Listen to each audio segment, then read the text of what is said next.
नमस्कार बंधुरा NS kitchen आपनादेर आबार एकबार स्वागत। आशा करी आपनारा सबाई खूब भालो आछेन। प्रतिबारेर मतो आबारो फिरे एसेछि नतुन रेसिपि निये। आर आजके तैरि करे देखाबो असाधारण पनिर भर्ता।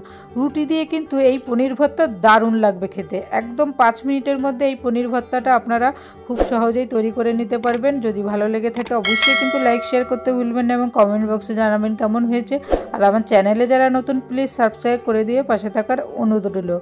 तो भिडियोटी किन्तु स्किप ना करे शुरू थेके शेष अब्दि देखते थाकुन।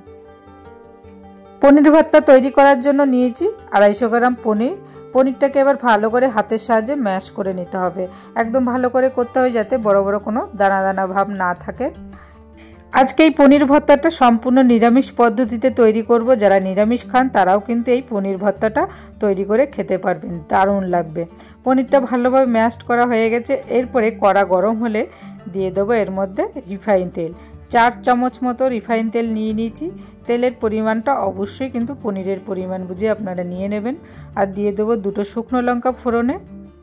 এর মধ্যে একদম সামান্য পরিমাণে হিং দিয়ে দিলাম। আর দিয়ে দেব একদম অল্প পরিমাণে গোটা জিরে। একটু নেড়েচেড়ে দেব। যখন এর মধ্যে থেকে একটা ভালো গন্ধ বের হবে তখনই দিয়ে দেব 1 চামচ আদা বাটা। ছোট চামচের 1 চামচ নিয়েছি। আদা তেলের মধ্যে ভালো করে নেড়েচেড়ে এর মধ্যে দিয়ে দেব কেটে রাখা ছোট ক্যাপসিকাম। ক্যাপসিকামটা দিয়েও কিছু সময় ভেজে নিতে হবে। ডিনারে যদি কিছু না থাকে আপনারা কিন্তু এইভাবে অল্প সময়ের মধ্যে খুব সহজেই এই পনির ভর্তাটা তৈরি করে রুটি দিয়ে সার্ভ করতে পারেন।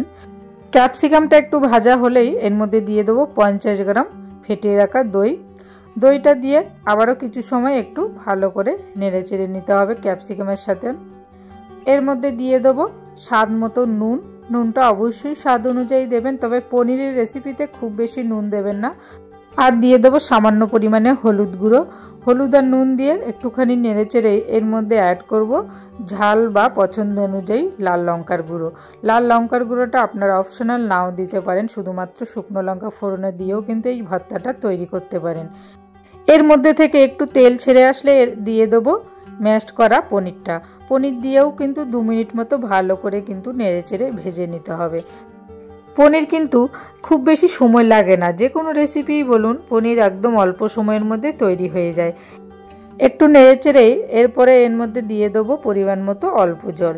জলের পরিমাণটা অল্পই দেবেন, খুব বেশি দেবেন না, তাহলে ভর্তাটা কিন্তু জলো জলো ভাব এসে যাবে। এর মধ্যে সামান্য একটু স্বাদ অনুযায়ী চিনি অ্যাড করলাম। অবশ্যই স্বাদ অনুযায়ী চিনিটা দেবেন। একটুখানি নেড়েচেড়ে এবার ঢেকে দেবো 5 মিনিট। 5 মিনিট পর ঢাকনাটা খুলে দেখে নেব। এর মধ্যে যদি জল থেকে যায় সেই জলটা কিন্তু আরও ভালো করে শুকিয়ে ফেলতে হবে। এটা কিন্তু মাখামাখাই হবে। সব শেষে দিয়ে দেবো 1 চামচ মতো কসুরি মেথি। কসুরি মেথিটা হাতের মধ্যে একটু নিয়ে গুঁড়ো করে দিয়ে দেবেন। কসুরি মেথি দেওয়ার পরে কিন্তু 1 থেকে 1.5 মিনিট ভালো করে আবারও ফুটিয়ে নেব। এরপরে ভর্তাটা নামানোর আগে দিয়ে দেবো সামান্য পরিমাণে শাহি গরম মশলার গুঁড়ো। গরম মশলাটা দিয়ে একটু নেড়েচেড়েই কিন্তু নামিয়ে ফেলতে হবে। তৈরি হয়ে গেল পনির ভর্তা। এবার গ্যাসটা অফ করে ঢাকনা দিয়ে ঢেকে রেখে দেবো। পনির ভর্তা একদম রেডি। এবার একটা পাত্রে সার্ভ করব। রুটি দিয়ে কিন্তু গরম গরম দারুণ লাগবে। একটা রুটির পরিবর্তে আপনারা কিন্তু 10টা রুটিও খেয়ে নিতে পারবেন এই পনির ভর্তা দিয়ে। এই রেসিপিটা কিন্তু অবশ্যই একবার হলেও বাড়িতে ট্রাই করবেন। আশা করি আপনাদের ভালো লাগবে। আর যদি ভালো লেগে থাকে লাইক শেয়ার করতে ভুলবেন না এবং কমেন্ট বক্সে জানাবেন কেমন হয়েছে।